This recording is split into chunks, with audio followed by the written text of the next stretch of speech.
lo que está observando, que ya no es una cosa en el mundo primaria, sino que es una cosa en el mundo derivada del primero, y él nos dirá qué es lo que está observando o imaginando.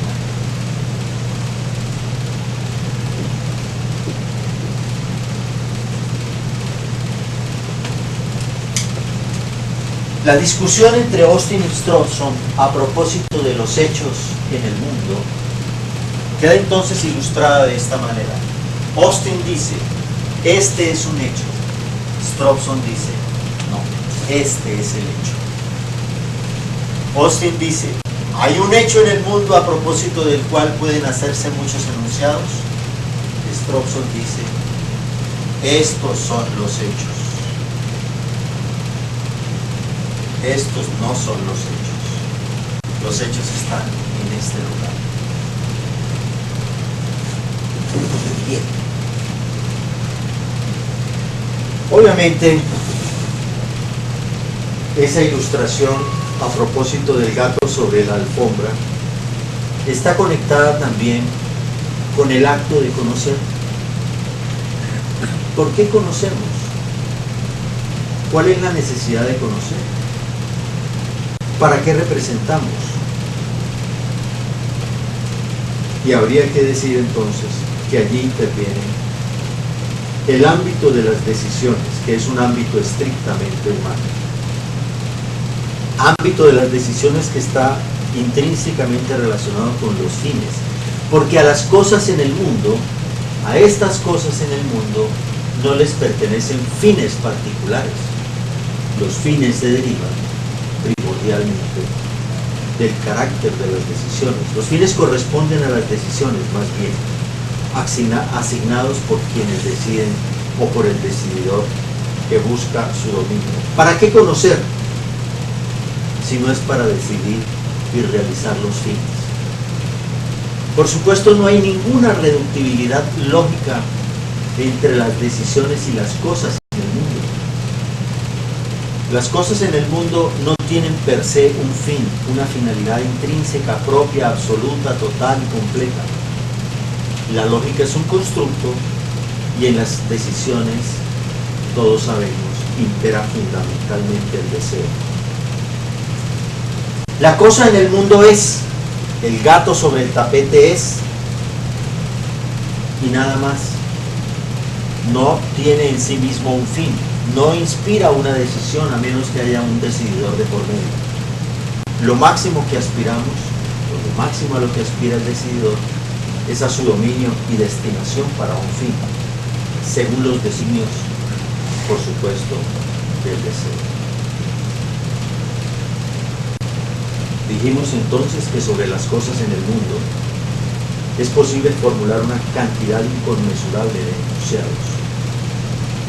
¿Cómo decir si esos enunciados son válidos, son pertinentes, son verdaderos o son falsos? ¿Cómo decir cuál de los enunciados es verdadero o falso? ¿Es verdadero que mi niño está sobre el tapete? ¿Es verdadero que el gato está sobre la alfombra? ¿Qué es lo verdadero? Digo yo que para definir lo verdadero allí habría que empezar a pensar en las motivaciones del enunciado. ¿Por qué razón? Porque las decisiones se rigen por pautas diferentes a las pautas con las que se rigen las cosas en el mundo. Habría que construir un criterio por fuera del ámbito de las decisiones. Habría que buscar un criterio que neutralice las decisiones contra la arbitrariedad y el deseo. Y la pregunta es, ¿será posible hallar ese criterio? Veamos.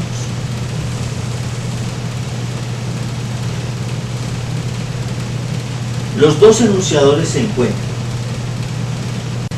El enunciador A entra y dice, el gato está sobre la alfombra. El otro enunciador entra, escucha al primero, mira y actúa y dice, sí, O puede decir, es cierto.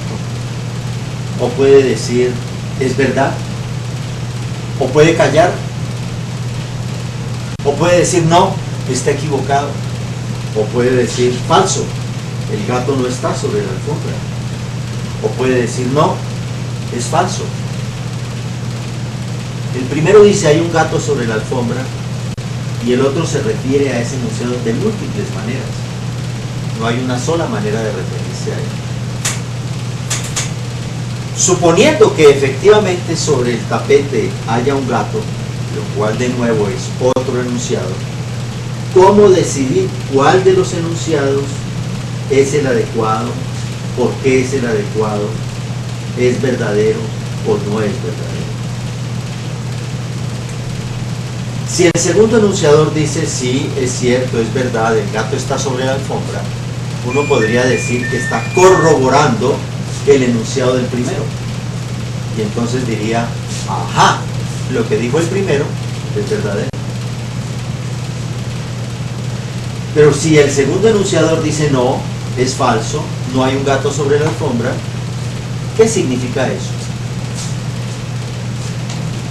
Nos está diciendo que para saber si es verdadero o falso, como no hay ningún criterio intrínseco, hay que estar al lado del primer enunciador y poder corroborar o no, siempre suponiendo que el primero dice la verdad, corroborar o no lo que A está mirando o escuchando.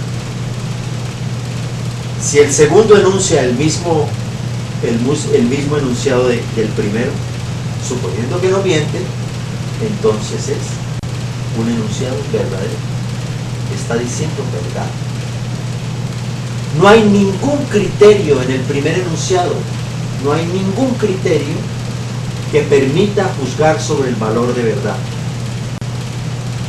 Tampoco es posible conectar con correspondencias irrefutables, dos mundos completamente distintos, porque este mundo, y lo podemos asociar a los mundos popperianos, este mundo es totalmente distinto a este.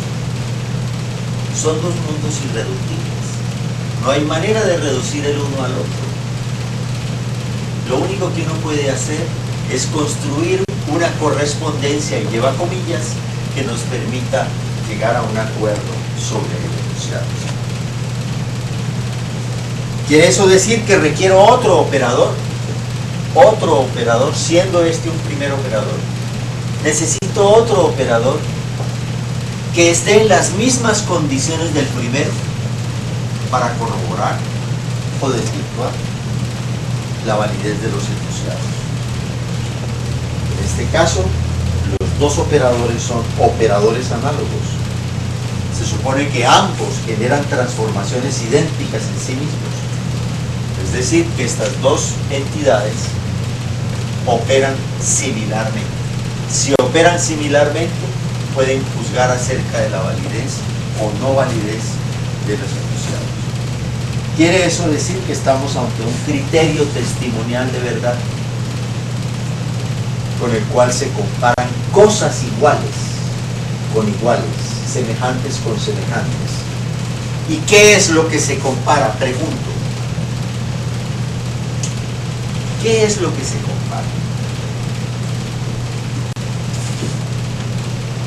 Se comparan estos elementos a través de estos elementos. Porque el segundo operador no puede saber qué hay en la cabeza del primero. No hay manera alguna de saberlo. No existe ninguna posibilidad de saber qué tiene en la cabeza el primero. Lo único que puede observar el segundo operador es lo que el primero diga en discurso o enunciado y lo compare con lo suyo. Por supuesto, escucharemos esta observación y nos dirá el segundo: en efecto, el primero dice, ¿hay un gato sobre el tapete? Sí, hay un gato sobre el tapete. Pero ¿qué tiene en la cabeza cada uno? No lo sabemos. Nunca lo podremos saber. Repito, dos operadores análogos, ambos en condiciones de observadores, como observadores. El primero genera una representación, el segundo genera otra representación. El primero genera un discurso, un texto, un enunciado, el segundo igual, y es a través de estos dos como nosotros podemos establecer si hay en verdad un enunciado verdadero o falso.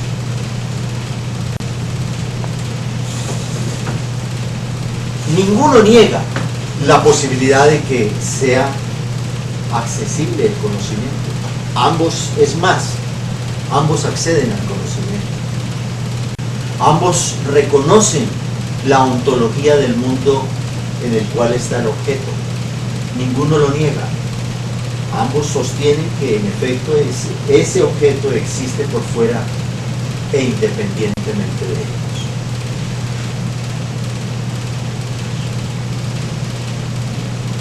Ese es un caso de la vida cotidiana. Veamos un caso más riguroso. Un caso en el que estemos examinando un fenómeno físico con carácter científico, con la actitud de ponderar, de valorar, de calcular. ¿En qué nos encontramos? Tenemos un corpus de conceptos relacionados lógica-deductivamente, y a ese corpus lo vamos a llamar mecánica clásica. Y tenemos unos objetos físicos concretos, tenemos aquí, con los cuales vamos a hacer una experiencia física. Vamos a estudiar un movimiento. Tenemos el corpus y tenemos la probeta para examinar. Soy un científico que va a examinar el movimiento de un proyectil. El movimiento de un proyectil en una atmósfera. Nuestra atmósfera, nuestro campo gravitacional. Si yo lanzo aquí un proyectil, estoy ante un fenómeno natural, un movimiento cualquiera, parabólico, regido por regularidades naturales, cuya representación están en el corpus de la mecánica teórica. Aquí está. Aquí esta representación de este fenómeno físico está aquí en términos de ecuaciones.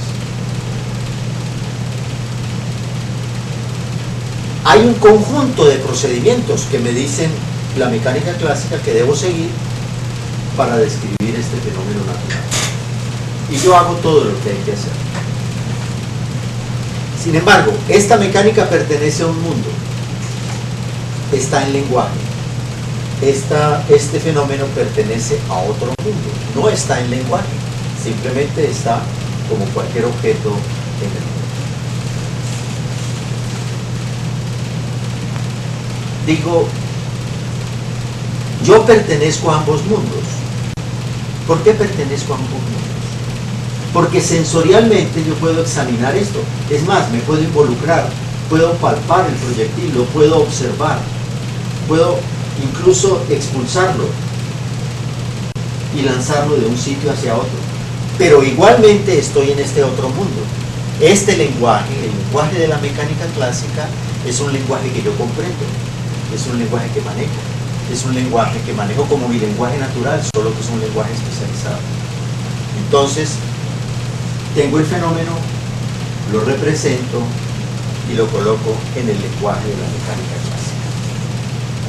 Tratándose de un fenómeno como cosa en el mundo y de una teoría como cosa en el lenguaje. Cosa en el mundo y cosa en el lenguaje. Entre ambos no hay un vínculo directo, excepto el que establece el científico a través de sus representaciones en un aparato formal lógico-deductivo. Es el único vínculo, es un vínculo que está formulado en un lenguaje especializado. Bien, pero yo necesito pensar este fenómeno. Necesito meter ese proyectil en la cabeza. ¿Cómo hago para introducir ese proyectil en la cabeza? Lo hago representándolo. No hay otra manera distinta. Lo represento como un punto material.